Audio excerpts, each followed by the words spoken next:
Hi all, just wanted to show you we grow lots of eggplants. Look at that, they're so beautiful and purple. And what I do is I compost right next to my eggplant. Look at that, eggshells, coffee grinds, kitchen scraps, everything right next to where my eggplant grows. And it just grows literally dozens and dozens and dozens of eggplant. But I'm going to collect some of that. I'm going to bring it in and show you how I cook my eggplant. The first thing I do is I wash them real quick and then I start to slice them up.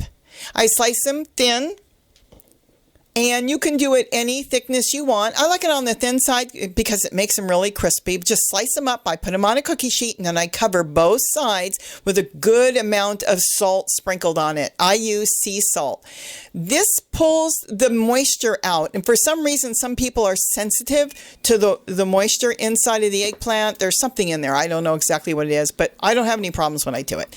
After about 30 minutes, you'll see that a lot of the liquid that was inside the eggplant has come out. Look at the tray. It's just covered in the water that came out of the eggplant itself.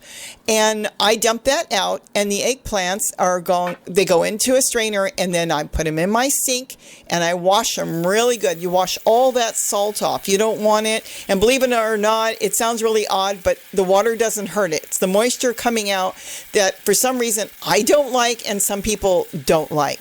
So you wash it really, really good.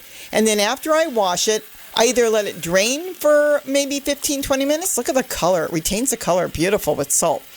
And I let it drain, and then I pat it dry with either a nice clean cotton kitchen towel or paper towels, or I don't.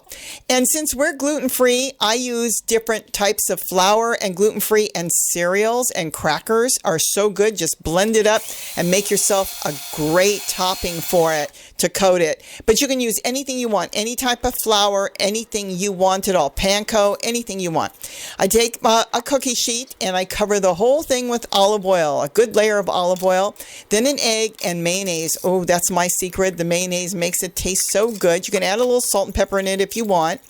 And sometimes I like it a little thinner, so I'll run off to the refrigerator and get some milk in there and thin it down. But if you're vegan, you can add almond milk, cashew milk. You can use something else.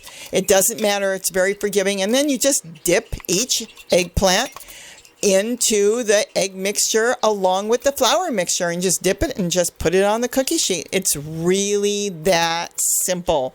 Nothing to it. And just put it all in there. Have your oven now preheated to 350 to 375. It depends on how quick you want to make it and how thick you're making it. Try it different ways. I sometimes go 375, but 350 will be fine too. So you just dip each one into the egg, into the flour mixture, and then that's it. You have your oven now preheated at least 350. Once you're all done with that, you're going to take the cookie sheet and you're going to put it into the oven. And you're going to leave it in there for about 15 minutes. And look how beautiful that is. I didn't even like eggplant until I started making it this way. I put a little salt, not salt because it's already had salt. I put a little pepper on it. If you like extra salt, you can put your salt on it. But that's it. It goes into the oven, 15 minutes, and you take it out and you flip it. Sometimes I use a regular spatula, but I've got one that's a little better. It's got like a grip to it. So I prefer that one because it flips it really quick. It's double. See, it's a double spatula. Use whatever you want. It doesn't really matter. You can use tongs. Just flip it. And then once it's all flipped, you put it back in the oven for about 350 to 375, whatever your oven is set, for 15 minutes. Keep an eye on it. If you slice it real thin, it's going to really get crispy. So you do want to watch it. You don't want it to really get too hard. It usually won't burn at that temperature. And that's it. It's that simple. With 30 minutes, you've got it done. And my husband does not wait till it's cool. I mean, it's just beautiful and crispy. But any type of cereal or any type of flour you want, you can use. Like I said, we're gluten-free.